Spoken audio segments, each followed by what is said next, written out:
అన్నయ్య అన్నయ్య ఏంటమ్మా ఇంత రాత్రి వాళ్ళు వచ్చారు?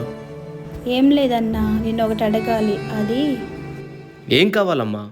మన ఇనుప పెట్టెలో 500 తులాల బంగారం ఉంది, అది కావాలా? రామాపురంలో 700 ఎకరాల కొబ్బరి తోట ఉంది, అది నీకు రాసివ్వనా? కోదాడ పక్కన 200 ఎకరాల సాగు భూమి ఉంది, అది నీకు రాసివ్వనా? నీకు కావాలంటే నా యావదాస్తి ధారాదత్తంగా రాసిస్తాను. ఏం కావాలో చెప్పమ్మా. కొంచెం పసుపు కావాలన్నా.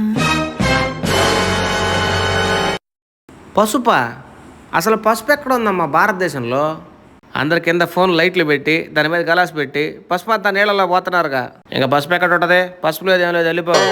పసుపు అన్నా కావాలి. నీ కోడలి మొహం చూసి ఆయన కొద్దిగా పసుపు అన్నా, ప్లీజ్ అన్నా.